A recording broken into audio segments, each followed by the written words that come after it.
आप सभी का स्वागत है मेरे YouTube चैनल NCC टेक। इस वीडियो सीरीज़ के अंदर मैं आप सभी के लिए लेके आया हूँ 22 मई 2022 को होने वाले RSCT पेपर से संबंधित कुछ मोस्ट इम्पॉर्टेंट क्वेश्चन। अगर आपको RSCT का पेपर पास करना है तो मेरे द्वारा अपलोड किए गए 3 वीडियो हैं, वो एक बार ज़रूर देख लें। इसमें वीडियो के थ्रू आपको मैं पास करवाने की गारंटी देता हूँ कि इन सवालों के बाहर आपको कोई भी सवाल नहीं मिलेगा। तो वीडियो को शुरू करते हैं।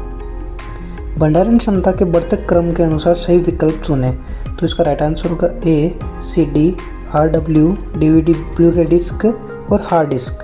तो सबसे ज़्यादा बढ़ती कैपेसिटी किसकी है? तो हार्ड डिस्क की सबसे ज़्यादा कैपेसिटी होती है।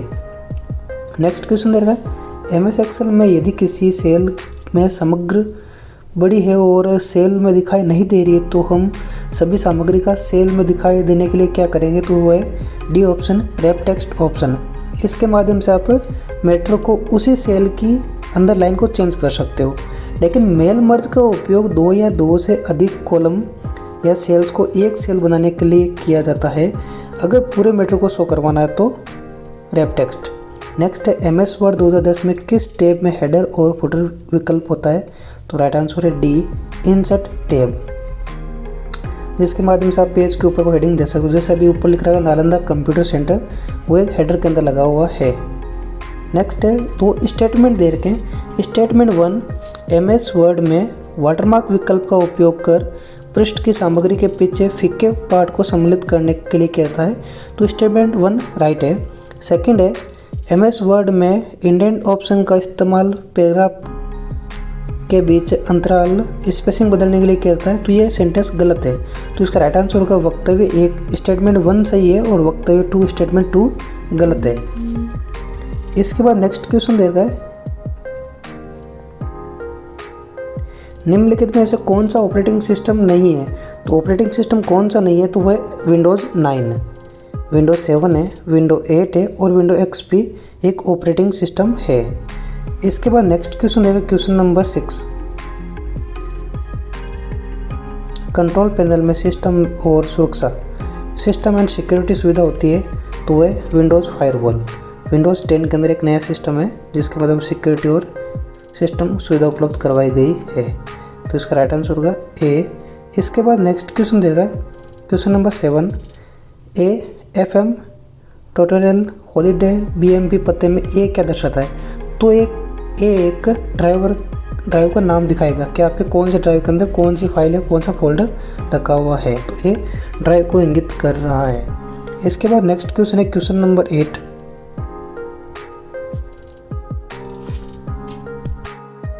निम्न में से कौन सा ऑनलाइन क्लाउड स्टोरेज का उदाहरण है? तो ऑनलाइन क्लाउड स्टोरेज है Google drive, Microsoft one drive, Dropbox, जिनके माध्यम से आप ऑनलाइन डाटा को स्टोर किया जा सकता है। जैसे जीमेल के ऊपर आपको 15 GB डाटा की सुविधा मिलती है। तो ये सभी क्लाउड स्टोरेज के उदाहरण है। नेक्स्ट है FAT का पूरा नाम क्या होता है? तो FAT का पूरा नाम होता है फाइल एलोकेशन टेबल। तो राइट आंसर होगा डी। इसके बाद नेक्स्ट क्वेश्चन है मान लीजिए कि हम मौजूदा चयन के आधार पर शेष वर्कशीट को स्क्रॉल करते समय पंक्तियों और स्तंभ को देखना चाहते हैं तो हम फ्रीज पेंस कमांड का उपयोग कर सकते हैं। इसके माध्यम से अपन रो और कॉलम को फ्रीज करके रख सकते हैं। नेक्स्ट है MS एक्सेल 2010 में डेटा के ग्राफिक्स रूप में प्रतिनिधित्व करने के लिए कौन सा टूल उपयोग करोगे? तो वह चार्ट, ग्राफिकल वैल्यू देखने के लिए चार्ट बना सकते हैं। इसके बाद नेक्स्ट क्वेश्चन दे रहा है क्वेश्चन नंबर 12। MS एक्सेल 2010 में चयनित कक्षों से चार्ट बनाने के लिए शॉर्टकट की कौन सी है? तो शॉर्टकट की चार्ट बनाने के लिए F11। वैल्यू को सेलेक्ट करें और F11 प्रेस करोगे तो आपके सामने चार्ट बनकर तैयार हो जाएगा। नेक्स्ट है एप्लीकेशन प्रोग्राम है जिसका उपयोग PDF फाइलों को देखने या पढ़ने के लिए किया जाता है। तो वह एडोब रीडर, जिसके माध्यम से PDF को रीड कर सकते हैं। अगला देगा क्वेश्चन नंबर 14। कौन से बार में MS वर्ड 2010 में page number, word count, proof check इत्यादि जैसे कई विकल्प शामिल होते हैं? तो ये सभी आपको ऑप्शन मिलते हैं स्टेटस बार पट्टी के अंदर, जो जस्ट टास्क बार पट्टी के ऊपर होती है, जिसके अंदर वर्ड नंबर, पेज नंबर सभी शो किए जाते हैं।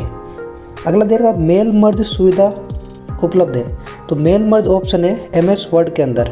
एडोब रीडर के अंदर ये ऑप्शन नहीं मिलता आपको, वर्ड पैड के अंदर भी नहीं है और नोट पैड के अंदर भी नहीं है, तो इसका राइट आंसर होगा डी। नेक्स्ट है एमएस एक्सेल में मान लें कि सेलों B1, B2 और B3 के कुछ संख्यात्मक मान हैं। इन सेलों में मौजूद मूल्यों की औसत पाने के लिए क्या सूत्र होगा? तो एवरेज निकालना। तो एवरेज निकालने के लिए सबसे पहले आपको फॉर्मूले के अंदर इक्वल लगा होना चाहिए, फिर एवरेज लिखा हुआ है और एक वैल्यू सेलेक्ट की हुई है B1 से लेकर B3, और इस प्रकार का फॉर्मूला आपका एक औसत का प्रॉपर फॉर्मूला है, तो राइट आंसर होगा ए। इसके बाद नेक्स्ट क्वेश्चन रहेगा क्वेश्चन नंबर 17। आईपी पते का एक वैध उदाहरण है, तो इनमें से आपको बताना है कि कौन सा आईपी एड्रेस है। तो इसका राइट आंसर है ए, जो एक प्रॉपर आईपी एड्रेस को इंगित कर रहा है, शो कर रहा है। नेक्स्ट है ईमेल भेजते वक्त अगर ईमेल पते को फील्ड में डालें तो प्राप्तकर्ता व्यक्ति को ईमेल मिल जाएगा, लेकिन वह कोई अन्य प्राप्तकर्ता ईमेल पता नहीं देख पाएगा जो कि उपरोक्त है। तो इसका राइट आंसर होगा BCC, ब्लाइंड कार्बन कॉपी। इसके अंदर जिसका ईमेल आईडी लिखा होता है तो उसको मेल तो मिलता है। निम्न में से कौन सा कैशलेस लेन देन का समर्थन करता है? सबसे उपयुक्त विकल्प कौन सा है? तो कैशलेस है debit card, credit card, net banking. तो इसका राइट आंसर होगा डी, उपरोक्त सभी। इन सभी के माध्यम से आप ऑनलाइन ट्रांजैक्शन कर सकते हो और ये कैशलेस सुविधा है। अगला देखा एक प्रोग्राम है जो कंप्यूटर से जुड़े डिवाइस जैसे कि प्रिंटर, स्कैनर, CD-ROM, ड्राइव इत्यादि को चलाता है और नियंत्रित करता है। तो वह कौन सा है? तो वह डिवाइस ड्राइवर। इनको चलाने के लिए अलग अलग ड्राइवर की ज़रूरत होती है और इनको डिवाइस ड्राइवर बोलते हैं, जो इसको कंट्रोल करेगा प्रोग्राम को। अगला देखा 12 अंकों की विशिष्ट पहचान संख्या होती है जो सभी भारतीय निवासियों को उनके बायोमेट्रिक और जनसांख्यिकी डेटा के आधार पर दी जाती है। तो वह URL आधार नंबर 12 डिजिट का एक कोड है जो सभी भारतीयों की एक पहचान है। अगला देखा क्वेश्चन नंबर 22। MS वर्ड 2010 में कट या कॉपी टेक्स्ट एक अस्थायी भंडारण क्षेत्र पर संग्रहित होते रहते हैं, जिसे हम कहते हैं रिबन क्लिपबोर्ड। क्लिपबोर्ड के अंदर क्या होता है कि जब आप किसी मैटर को कट या कॉपी करते हैं, जब तक उसको पेस्ट नहीं किया जाता है तब तक वह डाटा अस्थायी रूप से क्लिपबोर्ड के अंदर सेव होता है। इसके बाद नेक्स्ट क्वेश्चन देखें, क्वेश्चन नंबर 23। टेलीविज़न प्रोजेक्टर को कंप्यूटर द्वारा उत्पन्न छवि को प्राप्त करने और प्रदर्शित करने की अनुमति कौन सा पोर्ट देता है? तो इसका राइट आंसर है ए VGA, B HDMI। तो इसके दोनों आंसर है ए और बी। VGA होता है वीडियो ग्राफिकल एरे और HDMI होता है हाई डेफिनेशन मल्टीमीडिया इंटरफेस। तो इसका राइट आंसर होगा सी, ए और बी। एक आवाज़ संचालित निजी विंडोज़ 10 में सहायक है, तो वह कोर्टाना। विंडोज़ 10 के अंदर जैसे गूगल असिस्टेंट होता है उसी प्रकार कोर्टाना यूज किया जाता है। अगला देखा MS एक्सेल 2010 में यदि आप किसी विशेष सेल में एक फॉर्मूला लागू करते हैं तो और परिणाम आपको हेजेस प्रदर्शित हो रहा है, तो इसका मतलब यह है कि फॉर्मूला का परिणाम सेल में प्रदर्शित करने के लिए बहुत बड़ा है, तो सेल के अंदर शो नहीं हो रहा, तो इस प्रकार का आपको सामने एरर दिखाता है।